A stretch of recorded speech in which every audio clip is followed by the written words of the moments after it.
I want to welcome you to our living room lecture series tonight. Thank you for joining us for Raise a Cup of Foaming Cacao, a re-examination of the origins of intercontinental interaction between Mesoamerica and South America by Jonathan Dubois.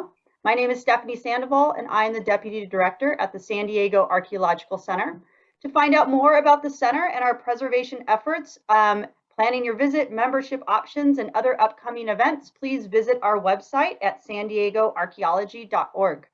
Next month, in this lecture series on October 21st, we have Seth Malios presenting new insights at Palomar Mountain's Nathan Harrison site.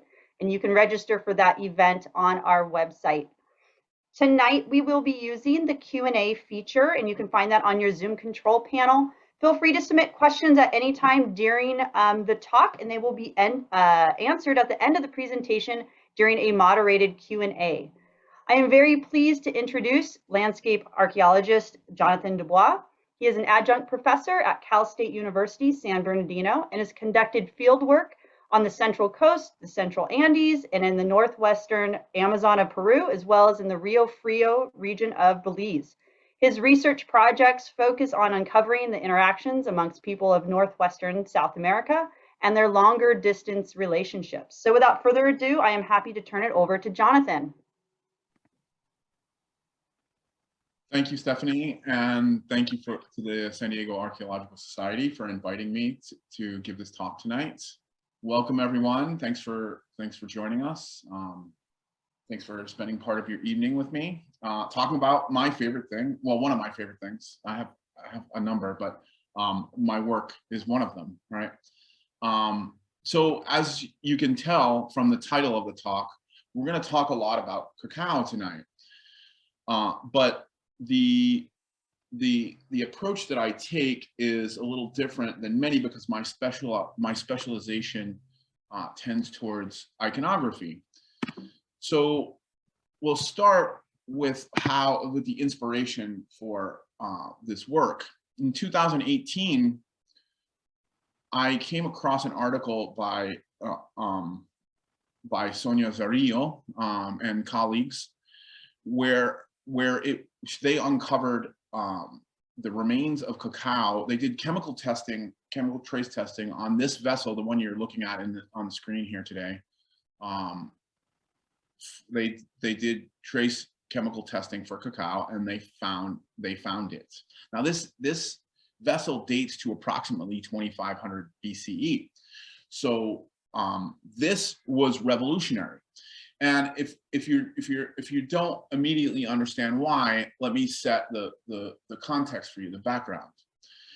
Up until 2018, archaeologists were pretty much convinced that cacao was domesticated in Mesoamerica.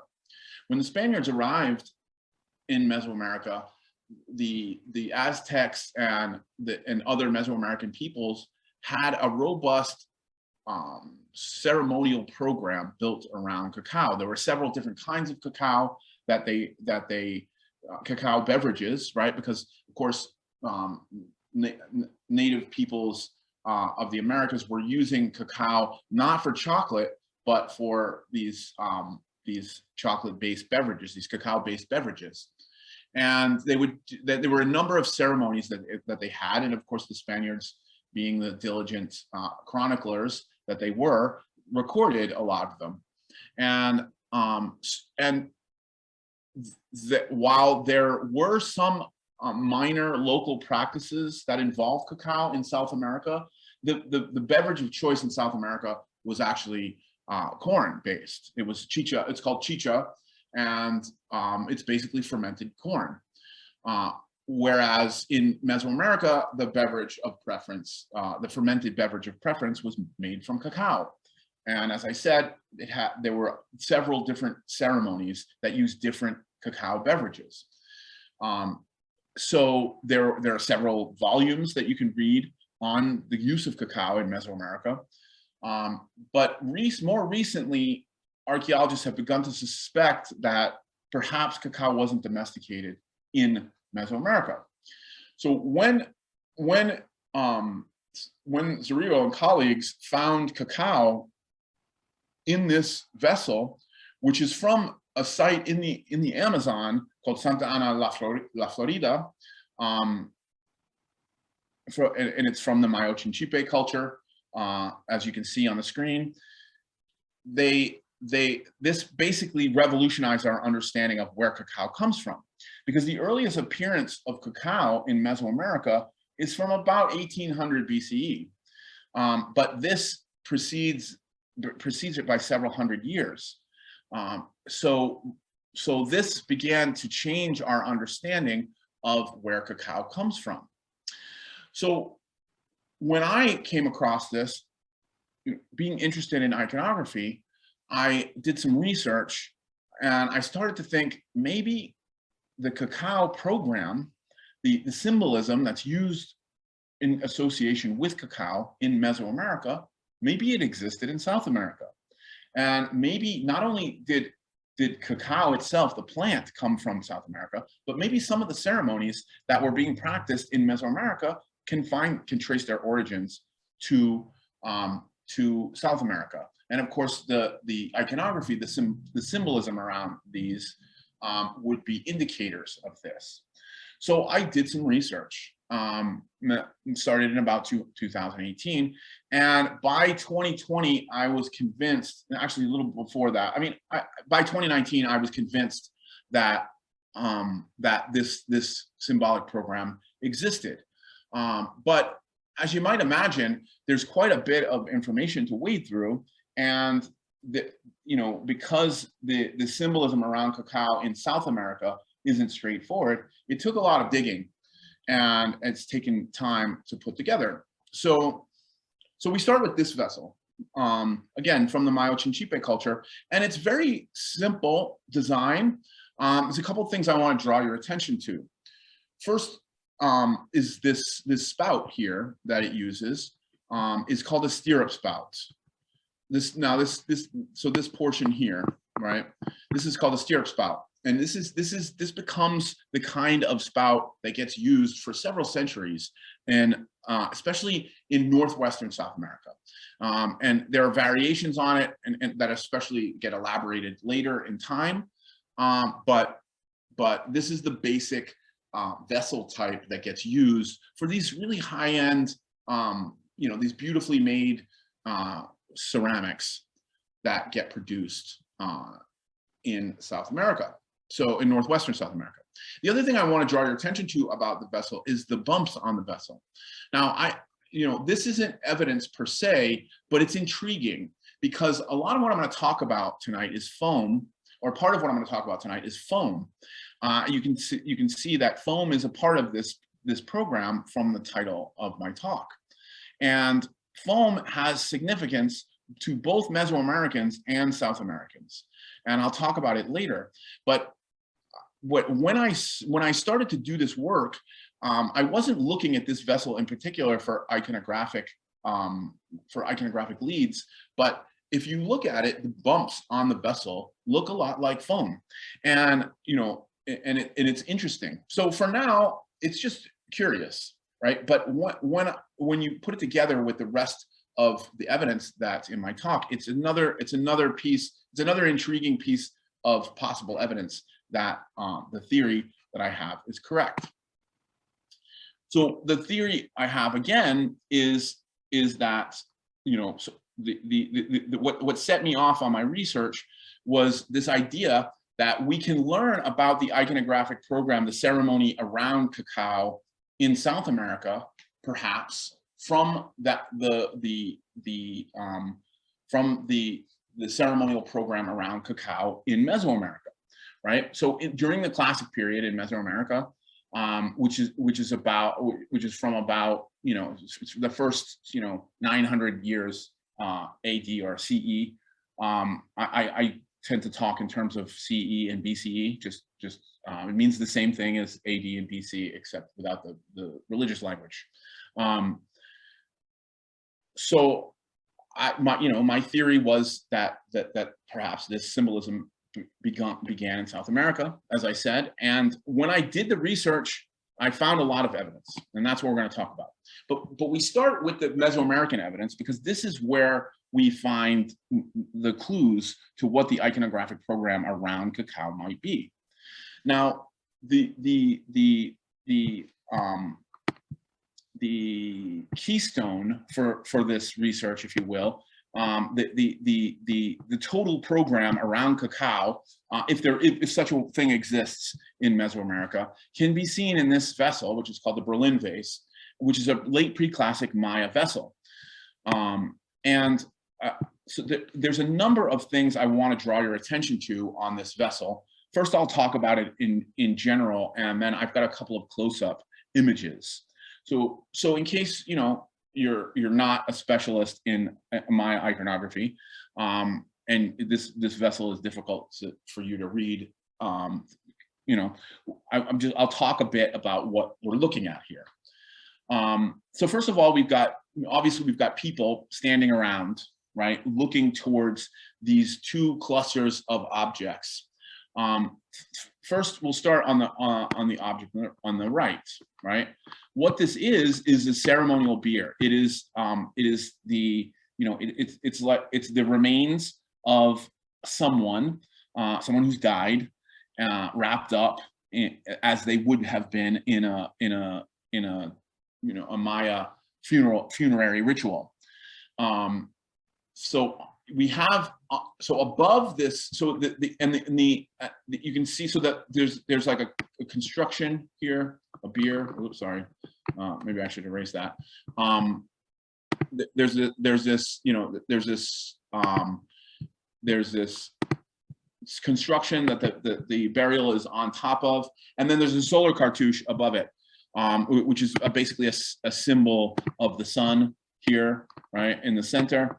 And then to the right, we have, on the top, we have a jaguar, and to the left, we have a monkey.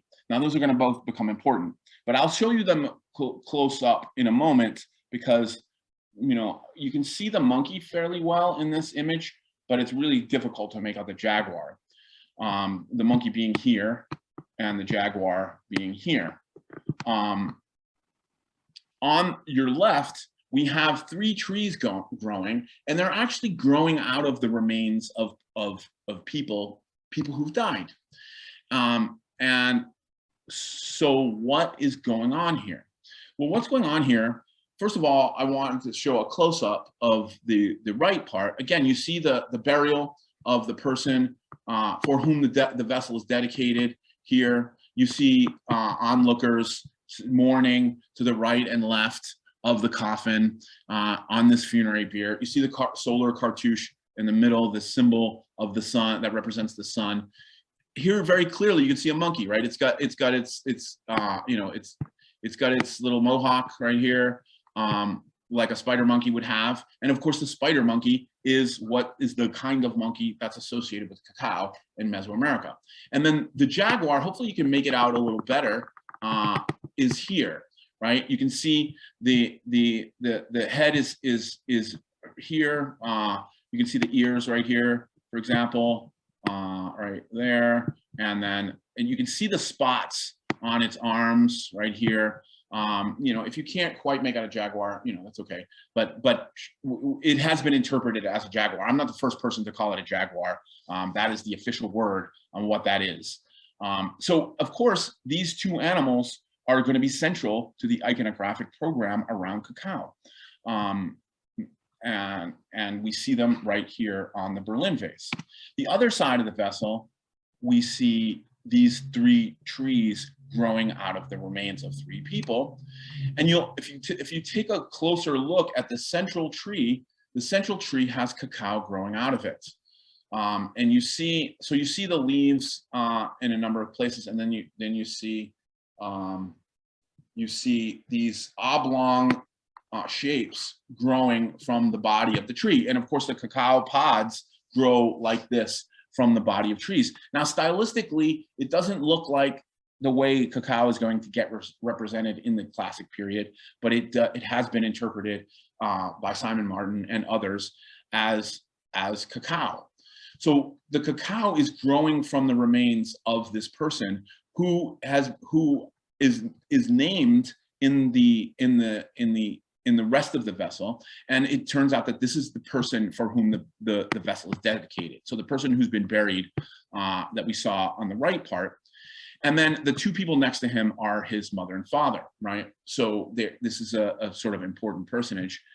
Just a side note here, an important personage who's not only getting honored, but also his ancestry is called out, right? And anyone who would rate a vessel like this is going to be fairly important in society at this point in time among the Maya, or among any Native American society, really.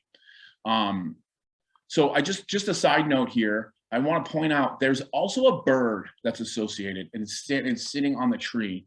And for my money, this bird is also associated with cacao. And we have this bird, we have birds, these hook-nosed predatory birds, and it's a number of different birds. So in different places, the bird is different. But I think that this bird is also associated with cacao. But no one in the Maya iconography is saying this. So at this point, I'm not talking about the bird because I'm focusing just on what Mayanists have already talked about, and Mesoamericanists have already talked about in association with cacao. So here we have the iconographic program around cacao represented in these vessels, right? So again, on the Berlin Vase here, you can see from about 400 BCE, between 400 and 100 CE, we get this vessel, and it has all of the symbolic package around cacao, right? It has a monkey, it has a jaguar. These two animals are I'm going to talk about in more depth in this talk. These two animals are associated with cacao in the Maya area, and I'm convinced also associated with cacao in South America. The other major thing that's going on here is the death and rebirth, right? So this person has died, and from their remains, a cacao tree grows. And you're going to see this theme crop up again here in this talk. So these things, the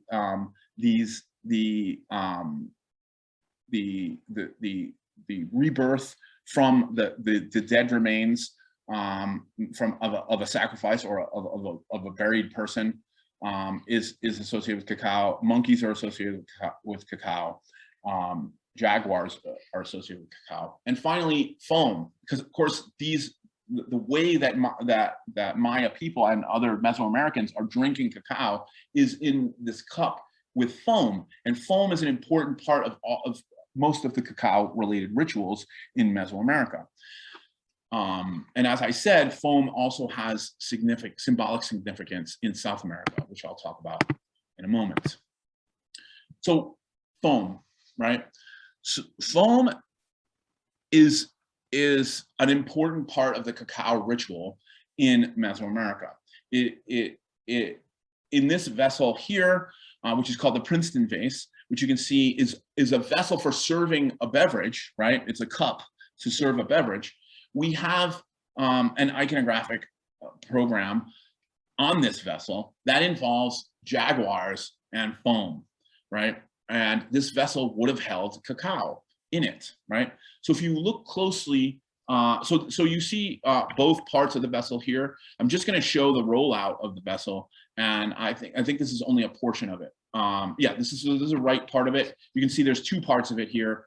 I'm going to focus mostly on the right part for the purpose of this talk. So on the top here, first of all, you see jaguars, right? You see a jaguar here and a jaguar here. You see this guy. He's also associated with cacao, and I'm going to talk a fair bit about him as well. And he also has parallels in South America. His name in the official literature is God El, but there are suggestions that he is the god, the Maya god, the god that modern Maya people call Mam, right? And I'll talk about that when we talk about him in particular. But so God El, you see here interacting with someone on the left, and you see women behind him. And what are they doing? This woman right here is pouring a liquid out of the vessel. And what this is she's making more foam. She's taking fermented cacao and pouring it from a height so that when it falls, it creates all this turbulence, which creates more foam. Why would you want to do this? Well, anybody, you know, if you think about it for a moment, like I like La Croix, right? I like to drink these sparkling water beverages, and you know, it tickles the nose. It has these sort of sensations that make it more pleasant. But it's not just about the pleasantness of the drink. It's also about the essence, what foam is, right? So I have on your left a number of words. All right. So the first word is pe, and this comes from Zapotec Maya. And the other word is sami, which comes from Quechua. These are both words that mean this vital force, this vital essence, right? So these are important concepts in native Mesoamerican and South American societies, right? The idea that everything alive has this vital essence. It has sami in the Quechua word, right? Quechua also has a word for infusing things with vital essence, right? It's called kamai. So to kamai is to infuse with life force, right? And kamaying is what makes things alive that don't start that way, right? So just for a moment, I don't want to talk too theoretically here, but it deserves to be said that the peoples that we're talking about, the indigenous peoples that practice these religions in Mesoamerica and in South America were what we call relational. They had a relational ontology, which is to say that the nature of their reality was not based on objects and separation. It was based on the relation between things. In other words, what makes something what it is the constellation of relations around it that go into it, right? So I am not me in a relational sense. I am not me just because you know, like because of my individuality, or you know, it's not me. It's not just me that makes me up. What makes me up is my parents, my relationships, the way I interact with other people, the way I spend my time, my activities, right? So it's a different way of looking at things. And of course, for relational peoples, not humans aren't the only persons possible, right? Jaguars can be people, and trees can be people, and especially for South Americans, stones can be people, because the Andes plays so strongly in what happens in South America. Stone is an important part of the relational landscape, if you will. So foam is considered to have this life force, this pe, if you're in the Maya sense, or sami in the Quechua. Quechua is, of course, the native language that was spoken by the Incas, and it's still spoken by many people in South America today. The Incas had a god called Viracocha, and Viracocha means sea foam. So this god who represents the potency of fertility, and is called sea foam, basically. And what you're looking at, the image you're looking at on the right here, is from a monolith in the Andes, actually south of Peru, in Bolivia, near Lake Titicaca, from the site of Tiwanaku.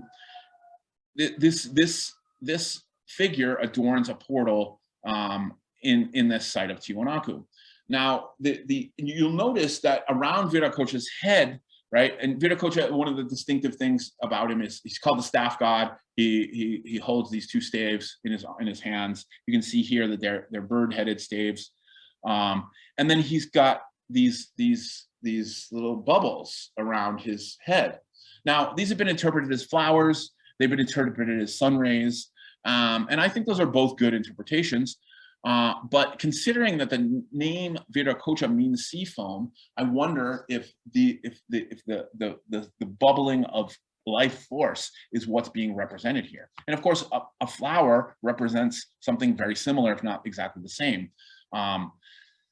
at any rate, I'm not trying to change the interpretation of this monolith in Tiwanaku, but the point here is that there's this god that's central to the Incas. That's one of the more important deities that the Incas have, whose name is sea foam.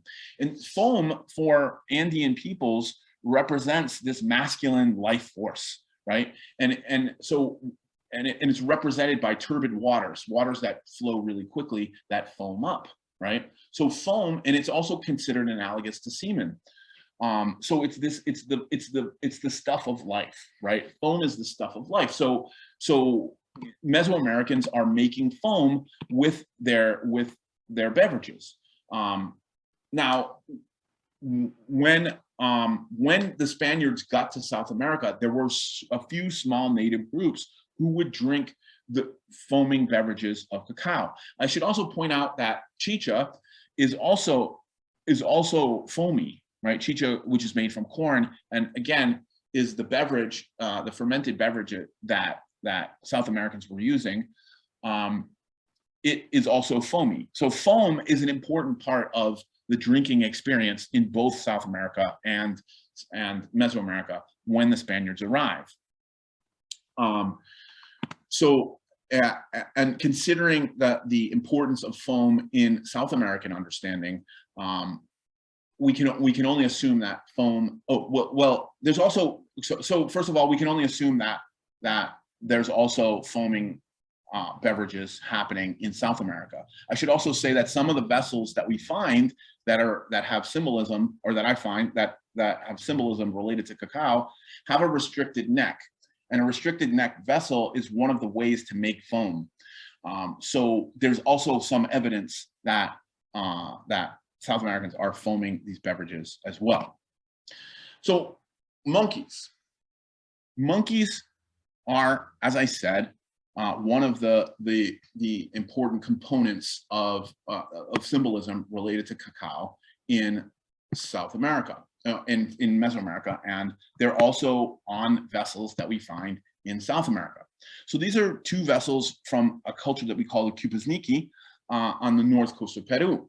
If you're familiar with the north coast of Peru, you probably know the Moche, but maybe don't know the Cupids Nikki. The Cupids Nikki precede the Moche by 500 years, and they're this formative South American culture. And we find numerous monkey vessels in Cupids Nikki collections. Both of the vessels you see here are from the Metropolitan Museum in New York, and they're both stirrup spouted, and they both feature monkeys, of course. Now, there's a number of things that I'd like to point out here. So first of all, if you look at the vessel on the left, the monkey has this sort of funny angle of it, this sort of jaunty angle to its head, right? This very playful angle. And this is something that we see associated with monkeys, right? And it follows from the observation of monkeys, right? Monkeys are playful, and monkeys, they play with each other. They're kind of mischievous. They can make trouble, and they're very intelligent. So they know how to make trouble, sort of better than other animals for humans, right? And they of course remind us of ourselves, because of course we're from a similar, we share lineage, right? We're from the same family of primates, right? So here we have two different monkey vessels. I talked about the one on the left and the angle of its face. I should also say that there are these circles on the arms and legs of the monkey on the left. So they kind of look like jaguar spots, but they also could be interpreted as bubbles, right? As foamy. Interestingly, this vessel on the left also has a symbol on its chest that we also see in other Cupids Nikki vessels, and we don't know how to interpret. But I've seen it on 3 different vessels, this symbol on 3 different vessels that I think are related to cacao. So I think that perhaps this symbol has something to do with cacao. But of course, this research is in a very early stage, and it necessarily involves a lot of speculation. Now, what will clear some of this speculation is I'm proposing, and I have proposed and been rejected so far, but I'll keep at it. I'm proposing to test these vessels, the ones at the Met and in a couple other collections on the north coast of Peru and in Ecuador, because we're going to look at some Ecuadorian vessels as well here. I'm proposing to test them for the remains of theobroma, which is the active chemical component of cacao. And this is the exact same test that was done in the vessel that I showed you in the first slide. So the monkey on the right is very different in style than the monkey on the left. I suspect that there are different, Cupids Nikki chronology, like many formative chronologies, needs to be refined, and then there are different there are different phases and different styles happening at different moments. But set that aside for a moment. This monkey looks much more fierce than the other monkey, and it has this fur around its face, right? Most of them are very smooth because of the nature of the way ceramics are made. This one has been very carefully raised, and it's been raised, if you look closely, with these little sort of granular motifs, right? Now, I'm going to show you other vessels that are associated with cacao that have the cacao bean on them. And the cacao bean gets represented in a number of different ways. Sometimes it's represented as just a lozenge shape. Sometimes it's represented, it kind of looks like the way we represent coffee beans, like this sort of oblong shape with a line down the center. Anyway, I think that this may be referring to cacao, the symbols on the fur, these motifs on the fur of this monkey. But again, the vessels need to be tested. Now, I just want to talk for a second about monkeys here. Monkeys are what here, this is the choice. This is a book by Meredith Dreiss and Sharon Edgar Greenhill about chocolate that's very sort of well known in Mesoamerican circles, called Chocolate Pathway to the Gods, as you can see. And they chose a monkey to go on the cover. And of course, what's in this monkey's hand but cacao? It's a pod of cacao. And monkeys are very clearly associated with cacao for Mesoamericans, because monkeys actually like to eat cacao. They would break the cacao pod open and take out the meat inside. What we eat when we eat chocolate is actually from the bean that's inside those pods. Surrounding the bean in those pods is this white substance. It's very sticky and very, very sweet and very delicious. I've had the great pleasure to go cacao harvesting, and we cut the pods open, and it just starts to this fluid just starts to ooze out once you cut the pod open, and it's so sweet and delicious. And this is I think what the first cacao beverages were made from. The peoples of Ecuador who were still making cacao beverages when the Spaniards arrived were drinking it from they were drinking beverages based on this this liquid that's around this white sticky substance that becomes liquid once you open the pod. And this is what they fermented and used as a beverage. Now, a couple of things about the monkey. The monkey tends to be very dynamic in its depiction in both South America and Mesoamerica. You can see here the monkey has this weird, very human shape. That's the other thing, is that monkeys are very portrayed as very human looking. And of course, we would anthropomorphize them. And here you see this monkey is wearing earrings. He's wearing these giant hooked earrings that look like claws. And the other thing that I want to point out is the belly, right? The monkeys associated with cacao always have this big belly, like they've been eating cacao pods all day long, and they're not going to stop, right?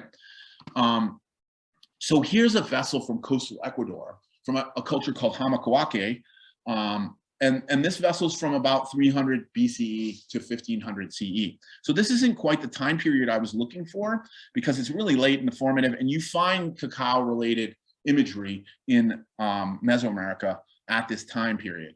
However, it's very illustrative of how monkeys are being depicted in South America. And you can see that this is a vessel that's meant to hold liquid, right? And what's on this monkey's head, right? What is on this monkey's head is a cacao pod that's been split open and is being used as a hat, as headgear, right? So very clearly, the Hama people are depicting monkeys in association with the cacao. And I want to point out too that this monkey is also anthropomorphized. It has some symbol of status, like the earrings in the last slide, in the Mesoamerican slide. Now we see this monkey has pierced ears, and he has this big, necklace around his neck, or her neck. I guess we don't know the gender of this particular monkey, So we definitely see monkeys being used and depicted in these South American contexts, right? We see here the Cupids Nikki culture from the formative period is using monkeys, and we see here the Hama culture, which is later, also using monkeys. What I most recently discovered is that there are even earlier monkeys being depicted in South American context. So here's a stone vessel from Valdivia, which is also coastal Ecuador, but much earlier than even Cupids Nikki culture, 4000 BCE to 1500 BCE. This is the culture that originated ceramics in South America, and it's again from coastal Ecuador. This happens to be a stone vessel, and it's clearly depicting a monkey with a spiral tail. Monkeys are often depicted with a spiral tail in South American contexts, although you'll see in a bit there's a jaguar that's also depicted with this spiral tail in South America. So to wrap up the monkeys portion, it could be, I would also like to test this vessel. Now, these vessels tend to be called mortars because they're very heavy and impractical to drink things out of. They're also square, which, most drinking vessels are rounded to fit with the purpose of them. But I see no reason to assume that liquids, this vessel could have held liquids. And I think we should test it for the remains of cacao, since, based on the evidence that I'm presenting here. So monkeys are one of the things that are associated with cacao. They're this very playful animal. They're often, spider monkeys especially, are often seen in cacao trees. And most of the monkeys that we can identify in the iconography associated with cacao are spider monkeys, who exist both in South America and Central America. The other animal that's important, that's central to this theme, is the jaguar. So here we see a jaguar from Maya vessel. You see the curved vessel number. For those of you who have studied the Maya will know about Justin Kerr's collection online of Maya vessels. So here you see the jaguar, obviously a very masculine symbol in this particular image. And I think, in general, jaguars in Mesoamerica are associated with power and with war, with elite figures. And jaguars in South America are often associated with shamans and sort of otherworldly experiences, right? And those of you who know something about Mesoamerican or South American archaeology will know that these early cultures, the leaders were also religious figures. They're not just secular figures. So at any rate, we have the jaguar, this symbol of potency, this intense presence, right? The powerful leader, the shaman. And this symbol is associated with cacao, right? Here we see an incensario lid from Guatemala, right? And I think it's late pre-classic, if I'm not mistaken, but I could be wrong about that. I didn't put it in my notes. At any rate, there's a couple things I want you to notice about this jaguar. First of all, look at the hands and the nose. I'll come back to these hands and nose in a moment when we talk about South American context. But the nose that this jaguar has does not look like a jaguar nose, although it looks more like a jaguar nose than many of the jaguars that we'll see tonight. But at any rate, the jaguars that are associated with cacao tend to have this snub nose, and it's often upturned. And I'll talk more about that in a minute. I want you to remember the position of the hands, because I'm going to show you a vessel from a South American context in a moment that has the exact same hand type and hand position. The other thing that you should notice about this incensario lid is that this dropping from the pectoral of this jaguar are 2 cacao pods, right? So here, clear evidence of jaguars being associated with cacao in Mesoamerica. What about South America? Well, here's a Hamake vessel with a restricted neck of a human wearing or an anthropomorph with a jaguar head. Now, I want to draw your attention to the nose and the hands again, right? If you look at the nose, again, this does not look like a jaguar nose. It looks like a jaguar snout, like a jaguar's mouth, but the nose is, it's not feline. It's got this like turning going on, and I'll talk more about that in a moment. I think this is associated with the jaguars that are associated with cacao. And you see, again, the hands here with the same position as the incensario lid, right? And the claws. And here, the figure has these lozenge shapes on its vestments, right? In the Dreas and Greenhill book that I pointed out a minute ago, they show a picture of a modern costume from a cacao-related ritual where people are wearing cacao beans on their vestments as part of the ritual. And I suspect that that's what's going on with this figure, is that cacao beans are part of the costume that is being worn here. And it could be that this is a person wearing a costume. It could also be this is a person transforming into a jaguar, because of course for relational peoples, everything is able to transform its shape. The last thing I want to talk about with this vessel is this restricted neck. This is a perfect vessel for foaming cacao. This is how cacao foaming is done in Mesoamerica. It is often with this vessel with a restricted neck.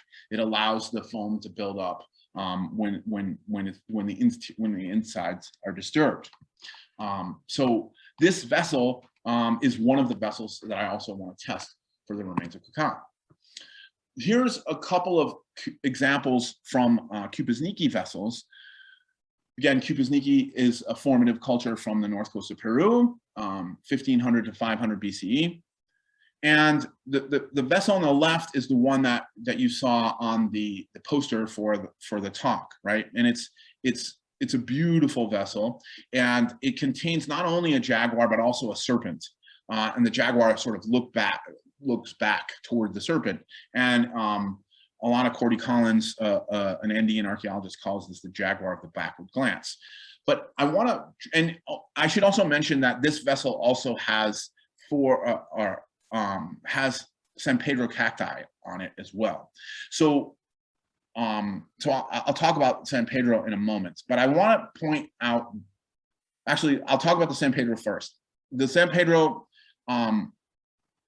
so one of the things that's going on with Mesoamerican cacao beverages is they're adding ingredients over and above the foaming cacao in order to customize each of the beverages. And in some of the ceremonies, they're adding entheogens, right? Or what you might know as hallucinogens. So I suspect that cacao is also being used in tandem for these entheogenic substances, which of course we know Andean people are using quite commonly. But so the other distinctive thing about these jaguars in these Nikki vessel is the nose, right? They tend to have these noses that are upturned, and they even sometimes have this curling element. They often have this curling element as part of the nose, right? If you look at the image on the right, which is of course a drawing, you'll see that the nose kind of turns outwards. These are what we call volutes. And there are a number of examples of Mesoamerican jaguars that also have these volutes on their nose.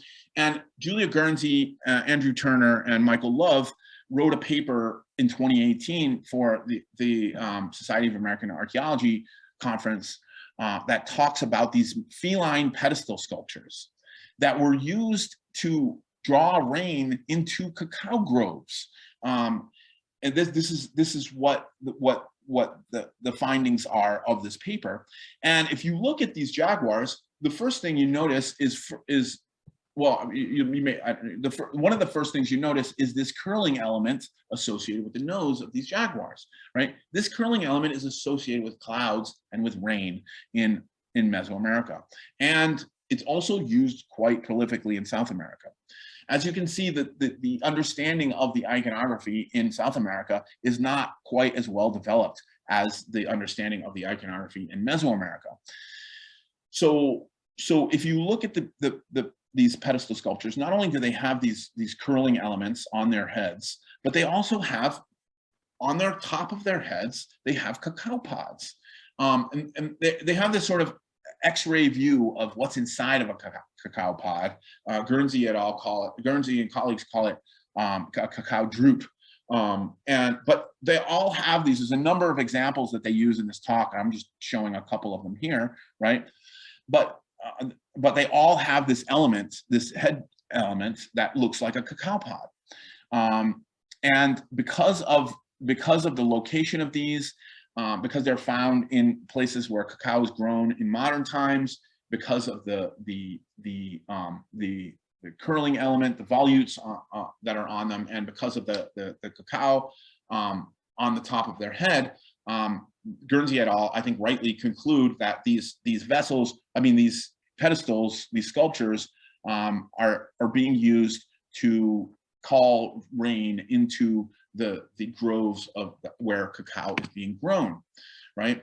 So once I found the monkey, the Valdivia monkey, I had to look for a jaguar, and of course I found one.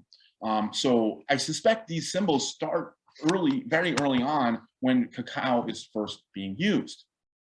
Now, the last element I want to talk about for this talk is sacrifice, right? As I said at the beginning of my talk, sacrifice is something that's associated with cacao. And when we saw the Berlin Vase at the beginning, you also saw trees growing out of the deceased remains of the personage being honored on the Berlin Vase. Here you see another vessel, another vessel that also includes God El, who also has, so this person on the right of the screen has a tree growing out of his back, right? His back is cracked open, and what's growing out of it but cacao pods, but a cacao tree, right? So, and again, so the cacao tree is often shown in the context of death and sacrifice, and it's shown in the context of God El, or Mam. And this God El is a god of the underworld. He's also the god of fermentation. So the question is, does this trees sacrifice complex around cacao exist in South America? So here we have a moche vessel. Again, the moche is contemporary with the classic period Maya. So this is an evidence of early cacao use, but it does give us some indication of the practices taking place in South America. Here you see this figure in this sexual scene, in the scene of sexual union with a tree growing out of their union, right? And on the tree are what? Monkeys, right? The problem with this tree is that there are fruits growing from the tree. It does have branches that are analogous to cacao tree branches, right? These sort of like very windy branches, very low on the tree, has monkeys, but the shape of these fruits don't look like cacao. And of course, there are other figures looking on here, but I want to focus on the tree that's growing out here, right? It's just much like the tree is growing out of the back of this person, the tree is growing out of the back of this moche figure. Who is this moche figure? He's called iapayek, and he is also associated with sacrifice. And we'll talk about him in a minute. Before I do, it wasn't understood until recently that moche, that the moche were using cacao. But a couple of pieces of evidence have begun to emerge since 2018 of moche uses of cacao in their symbolism. On the right, you see a gold necklace that features gold cacao pods on it, and this necklace was found on the burial in a tomb called Sipan, and the scepter on the left was in his hand, right? So around his neck are these cacao pods, and also in his hand is a shape that looks very much like a cacao pod. Now, the shape here is a bit different than you'll see on the cacao pods that you see in Maya vessels. And I suspect that this is because it is a different species than the species that we use to make chocolate out of. This is a tree. This is a plant that the Maya call patache, or jaguar tree, right? So alternatively, and it's called Theobroma bicolor instead of Theobroma cacao, and it produces white beans in its rounded pod instead of this oblong pod that you see on the right. So what about this shape here? Well, we're not quite sure, right? But one of the things that I've thought of is perhaps what's being referred to in the moche vessels is young cacao. This is something that you see in the literature on the Maya, but unfortunately, you know, I don't have this is very speculative, and I don't have a lot more time left, so we'll leave that for now. I just want to talk for a moment about the Maya god El and his parallels with the moche god iapayek, the god of sacrifice for the moche. So here you see god El, or Mom, right? Mom is a Maya god that's associated with death in the underworld, and this god's also associated with merchants. So god El is also the merchant god. Here you see a depiction of him with a cacao tree, and you see his big pack on the right. He's the god of merchants. He wears this big hat. You see it strapped to his pack, and you also see him in jaguar pelt, right? So this god is unquestionably associated with cacao in Mesoamerican contexts.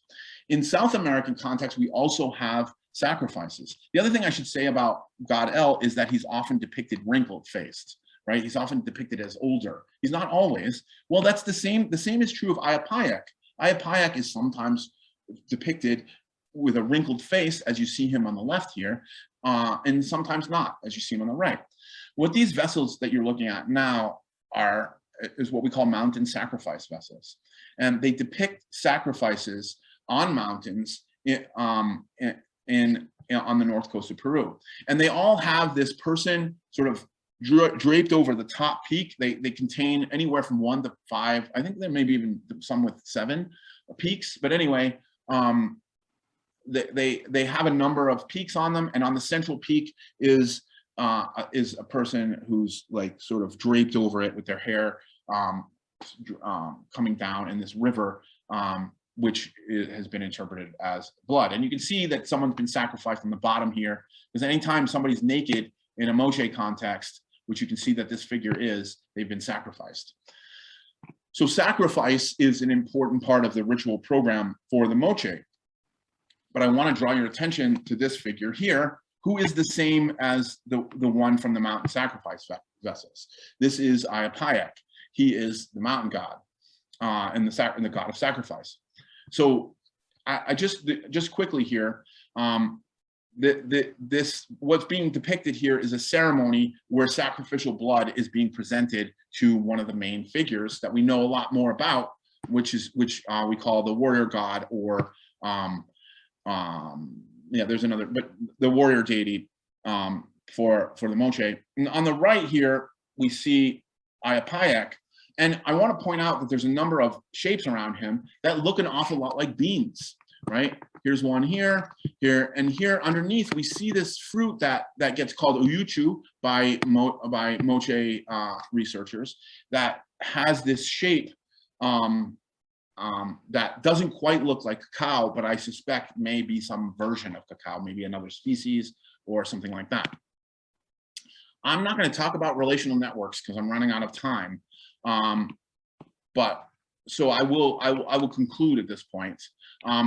Before I wrap it up, this is a vessel from coastal Ecuador, and it looks an awful lot like God El. You'll notice in depictions of God El, he has this really big nose. Every time often the nose is emphasized much more. Perhaps in the Q&A period, I'll look back at some of the earlier ones, the earlier depictions of him. His nose is always very prominent in his depictions. And here we have another figure with a very prominent nose, and you see his bones showing, right? So he's clearly associated with death. And he's got this big hat, which God El often is shown with. So this makes me wonder, does this God El actually, is he a merchant god associated with these South American networks of traveling merchants? So that's I was going to talk a bit more about these traveling merchants in the talk, but of course I ran a bit long. So I just want to conclude here to wrap up the talk. Cacao appears a millennium earlier in South America than Mesoamerica, right? And this has led experts to draw the conclusion that cacao was actually domesticated in South America rather than Mesoamerica, as was previously thought. As I showed here, the constellation of symbolic associations around cacao that existed in classic Mesoamerica also existed in formative South America. And because cacao was domesticated in South America, and we see cacao, we have evidence of cacao in South American context much earlier, centuries earlier than we have it in Mesoamerica, then the logical conclusion is that cacao came from South America and made its way up to Mesoamerica, where it then became far more important and prominent than maize for fermented beverages. I should also point out that maize was domesticated in Mesoamerica, and it becomes the foaming beverage of choice in South America. So there's this switch where maize was domesticated in Mesoamerica, in Mexico, and then made its way south. It became the preferred foaming beverage of choice. And cacao was domesticated in South America, made its way to Mesoamerica, and became the foaming beverage of choice there. I find this very curious, and I think we should look more closely at it. Another thing I talked about is that foam was important in both regions, and it represented vital life force, and it's something that's associated with cacao. It's something that's associated with fermented beverages of all kinds, but we know that people drinking cacao beverages in South America were using foam as well as in Mesoamerica.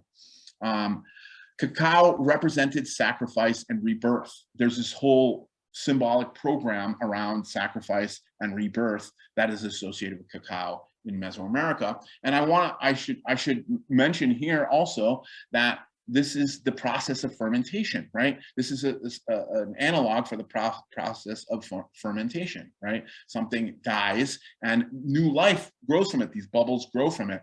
The rot becomes something potent, something that gives not only a tickle in the nose, but makes you feel euphoric, right? Gives you a little buzz, right? So we also find this in South American context. I did not get to talk about mindales, but I find them to be a useful analog for conceptualizing what this interaction network might have looked like at this time. And the final point I want to make here is these vessels that I've talked about, these South American vessels, they need to get tested for cacao, because we need to understand if the symbolic associations that I'm finding are also in the physical evidence. And I look forward to furthering this work, to doing the chemical testing on these vessels, so that we can have a determination once and for all.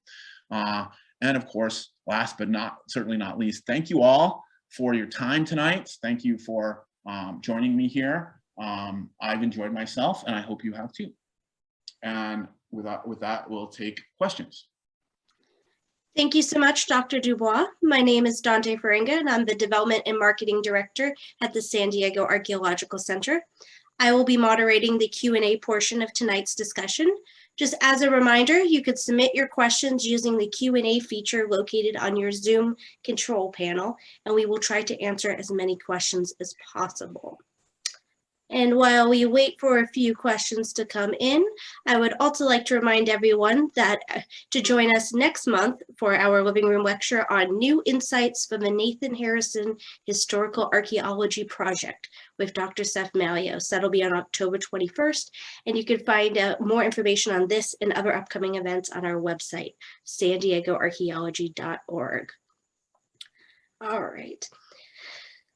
Was the cacao ever processed to be consumed in a solid form or only as in liquid form? It was not used as a solid form by indigenous Americans, by either Mesoamericans or South Americans. That is a later invention. It was, in fact, in Mesoamerica, cacao beverages were bitter and they could be sweetened. But they were often bitter, and they often had chili as one of the additives. So they were spicy they tended to be spicy rather than sweet. What about further up into North America? Did cacao make it into Mexico and beyond? Well, Mexico is part of Mesoamerica, and cacao certainly did make it into Mesoamerica. I do not know of any use of cacao in North America before European arrival. I could be wrong. There may be cacao that sort of trickled its way northward, but as far as I know, it was not an important part of the practices of native North Americans. Right.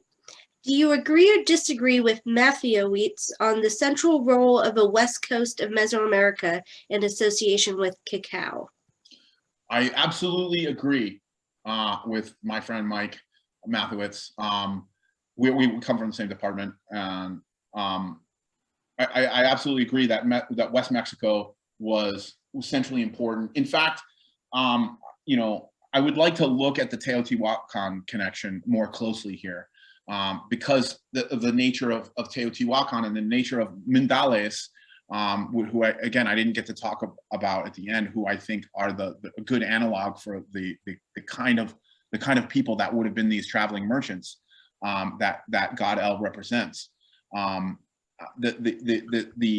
The social organization of Teotihuacan, it bears some similarities to that we see in the architecture of Teotihuacan. It bears some similarities to the social organization that we know Mindales had. Mindales are an ethnohistoric group of people that existed in Ecuador who were traveling merchants, and would trade in a number of different things, but specialized in shamanic objects and plants. I hope I answered the question. I think I went a little off track there, but I can do that sometimes.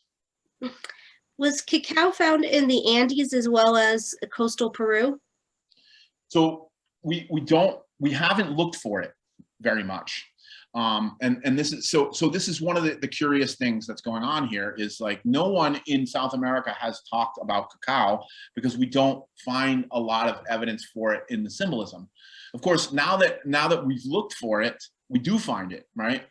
No one talked about cacao among the Moche until 2018, and then once this came out, another friend of mine, Quirino Oliveira, who's a Peruvian archaeologist, wrote a chapter of a book on these cacao connections, which is where I got some of these images from, moche cacao.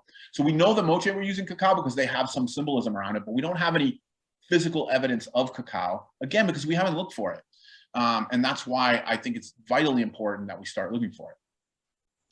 And we also have a comment stating cacao was found in vessels at Chaco Canyon in New Mexico. Oh, cool. Thank you. I did not know that. And was cacao domesticated in the sense that it was altered from an earlier wild form like maize, or were they essentially gathering a wild plant like local Native Americans acquire acorns? It's a good question. They were domesticated. They were altered. They're not as severely altered as maize. Very few domesticated plants get as severely altered as maize. But certainly they were domesticated. Certain breeds were favored over others. Another thing I should mention is that we find the most wild species, the highest number of wild species of cacao in South America, which is again another indication that that cacao was domesticated there. But yes, the cacao plant was modified and for human consumption, but not heavily. But it was farmed. It was not. It wasn't just grown wild. And did the use of copper also disperse from the Ecuador area to Mesoamerica? Well, I'm not going to get into that argument. I'm not going to get myself in trouble there. So there's an argument that metallurgy goes from south northward, and an argument that it comes from north southward. But if we look closely at the evidence, I think the evidence is best that it was developed earliest in the same region in Northwestern South America. But again, I don't want to get into this argument. I don't know the facts of it well enough to argue it convincingly. And of course, I favor the South American hypothesis because I'm a South American archaeologist, or I have been. I guess now I'm a Latin American archaeologist. And just to follow up on the Chaco Canyon, we also had a comment to see the work of Patricia Crown about cacao in Chaco Canyon and also in Utah. Okay, thank you. I will look into that. I think that's fascinating. And what is the connection between peanuts and cacao in finds on the coast of Peru? That's a good question. Again, we haven't looked for cacao very much, so we haven't found very much. We certainly find peanuts. We find the remains of peanuts in South American context. Peanuts were grown in the sort of the eastern foothills of the Andes, in the sort of tropical regions of the Andes. But I couldn't speak to the association between peanuts and cacao because again, we don't have much evidence as yet for cacao. And do you think that the symbolic overlap between cacao and maize in Mesoamerica and the early domestication dates of both may be evidence that these crops were exchanged for one another in the formative or pre-classic period? Absolutely, absolutely. I think that's exactly what's going on. We find clear evidence that that maize is making its way southward from Mexico. The earliest examples in South America are these really small cobs, where in Mesoamerica they already have these much larger, fuller cobs. I didn't have enough time to get into in the talk is that the cacao tree is, in some contexts, is growing out of the back of the maize god, and cacao has this sort of opposite growing season. It's basically considered by the Maya to be the underworld version of maize, right? So it grows in shaded areas where maize grows in sunny areas, and it is sometimes associated with cave entrances, whereas maize has to grow in this sort of open field areas. It's basically the opposite, or I should say the complement of maize, or it's considered as such by the Maya. And I have to think that this is going on at the same time. But again, we can't say for sure until we have evidence. And are you familiar with examples from southern Central America? There are several historical references to ceremonial cacao drinking in Panama, but it is unclear how ancient the practice is. Yeah, I'm familiar with the use with some of the actually. Yeah, I mean, I'm familiar with the use of cacao in Panama, and there's also some examples from Ecuador. But as I was talking about in the talk, the uses, so the usages in Panama up until now have been considered sort of like borrowings from Mesoamerica, and the Ecuador example is somewhat isolated. So it wasn't the use of cacao beverages in South America was still going on when the Spanish arrived, but it wasn't very widespread. It was just, you know, in these sort of remote areas, whereas the use of maize beverages was widespread. I am familiar with the use in Panama. If the person wants to recommend some literature, I'm happy to look at it if I haven't already. And when are you planning to test the vessels, and what kind of method did Zerio use, and are you going to use the same technique? I am going to use the same technique. In fact, it's high. I'm blanking on the name, but it's chromatography. Basically, it's testing the chemical content of the vessel for the presence of theobroma, which is one of the active chemical components of chocolate. And it's actually was innovated. Well, it was developed. It was developed by a number of people. One of whom is Terry Powis, who has worked closely with John Spenard, who you may recall. He has given at least one talk here before. I think he's on the board. So Terry is part. I'm looking to answer the question of when I have the money. I proposed last year to the NSF to get a grant to look at these vessels and was denied. And I hope to use Terry to use Terry as a friendly expert on the subject of high-speed chromatography, to test in order to test the vessels. I'm going to use the same exact technique that Zerio used, which is the technique that was established for testing Mesoamerican vessels. How far south in South America does evidence of cacao and its usage extend? It's a great question, which we don't, as you can see, this research is in its very early stages. And so we don't have a lot of evidence as yet. Now, the evidence that we do have for the domestication of cacao comes from Northwestern South America, from Ecuador and the north coast of Peru is what I've been talking about. So I see it as sort of radiating from there, but we haven't looked in Andean or South American contexts very much. So that work still needs to be done to find out like how far the use of cacao spread and how common it was during the Formative, for example. Is the deceased skeleton figure in the Maya Berlin Vase that the cacao tree grows from the maize god? What do you think is the significance of this, and do we know what the other trees are? So the person for whom that vessel was made is named in the vessel. So technically, it's not strictly of the maize god. However, it is sort of recalling the maize god. It is in some depictions out of the maize god's back that the cacao tree grows. It's out of the death of the maize god that cacao grows. Again, cacao is associated with sacrifice, and in the maize god sacrifices himself so that Maya people can eat, right? So while it's not strictly the maize god that the cacao tree is growing out of, it is symbolically connected to the maize god. Like that burial is representing the maize god at some level. In Near Eastern cultures, the drinks used in rituals made them hallucinate, like Homa and Zoroastrianism. I was wondering if one can get high from cacao. One cannot get high from cacao, to my knowledge. One can get drunk, right, on a fermented cacao.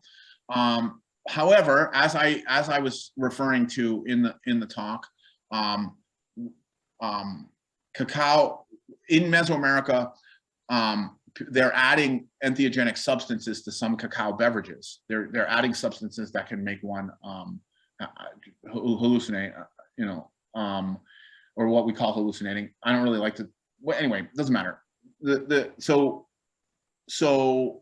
And then on vessels that have jaguars, we see the San Pedro cactus, which is of course an entheogen as well.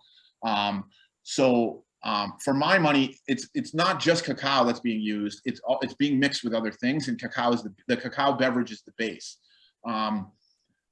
And we definitely have lots of evidence of entheogen use in South America in multiple contexts. And they're using different kinds, not just the San Pedro cactus. There's also Anadanthera columbrina, which they grind up into a snuff. So it's certainly being used, and I would imagine was being used in these ceremonial contexts in the Americas as well. But again, maybe if I can raise money to test for cacao, I can also do extra tests for these substances, which I would really love to do.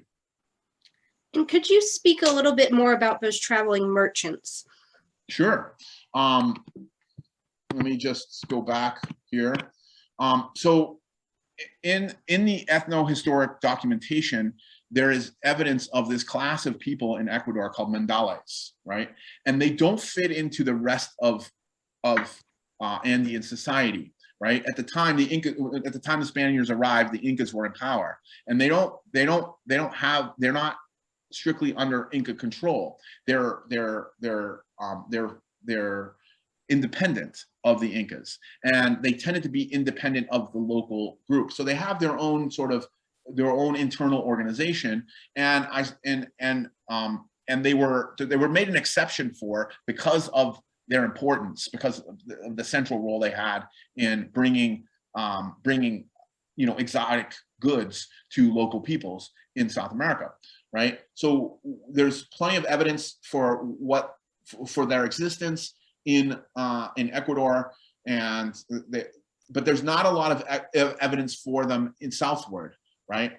There's plenty of evidence for trade from Ecuador northward, but not much from Ecuador south of Ecuador. But we do have goods in southern areas that would have been traded by these traders. For example, spondylus, right, which only grows as far south as coastal Ecuador. We find plenty of it in Peru, which means that it came from there, right?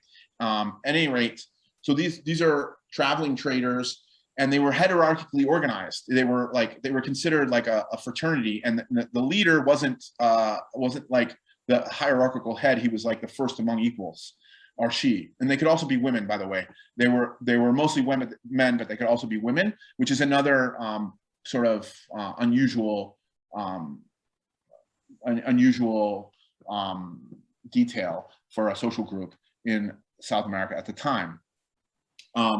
And at the time of Spanish contact, these people connected Peru to West Mexico, right? They would travel. Not only they would bring goods from the Amazon into the Andes, but they would also travel, along the Central American coast, and connected South American peoples to West Mexico. And they were connected through this network of markets, which if you know something about Mesoamerican archaeology, you'll know a fair bit about. But as I said, there's not a lot of evidence for markets farther south in South America. Great. And we have a question from John Spinard. You mentioned the symbolic connection between caves and cacao. Some of the Maya jaguar figures presented share some features with bats in Maya art. Have you found any bat imagery in the Andean cacao iconography? This is a great question. Hi, John. And what's interesting about this is that the jaguars that, especially in Ecuador, in the Ecuadorian iconography, often get interpreted as bats. So there's this sort of rather than so I guess the answer is yes, right? Vessels that have been interpreted as bats also get interpreted, were earlier interpreted as jaguars. And there's some sort of crossover, and there's some crossover. If you look at the nose, it looks more like a bat nose than a jaguar nose. So maybe there's this sort of meshing of the two. It's really hard to tell until we like dig a lot deeper. But certainly the jaguars and cacao are associated with caves in Mesoamerica. And I would suspect that we would also be able to find them in South America that way as well, once we investigate more fully. Right. The incensario lid from Highland, Guatemala that had the cacao pods dropping down from a pectoral seemed to also have ceiba or kapok tree spines coming from a base. Is there an association between ceiba and cacao? Are they seen together in other ceramics? I do not know if they are seen together in other ceramics, but they are grown. But cacao trees are grown underneath ceiba trees. Cacao trees need shade, and ceiba trees are these enormous trees that provide a lot of shade, right? So a lot of cacao groves are underneath ceiba trees. So it's, I did not know that these were ceiba spines, but that's fascinating to find out, because of course, cacao is physically associated with ceiba trees in real life. So why wouldn't they be associated with them in the iconography? So this is fascinating. I'd like to ask whoever this is. I know we're almost out of time, but I'd like to ask whoever this is how they came to the conclusion that these were ceiba spines. Like, is this well-known evidence, or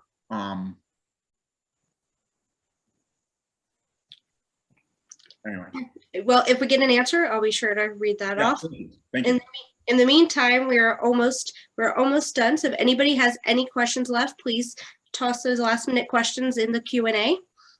And once again, I just want to say thank you, Dr. Dubois, for tonight's talk, and thank you to everyone for attending tonight's living room lecture. For more information on our upcoming events, you can visit our website at sandiegoarchaeology.org. I think we just got a comment in to follow up. The responder said, I don't know for sure, but there are other Maya ceramics with these spines that are interpreted as ceiba spines. Interesting. Okay. Well, I will thank you for that, and I will keep my eyes peeled for the ceiba spines elsewhere, and I'll look into the literature to see where this interpretation comes from. But yeah, it's great. Thanks a lot for that, and thank you so much for having me. I really appreciate the opportunity. I hope everyone enjoyed it. I certainly did. Well, thank you, everyone, and have a good night. Good night, everybody.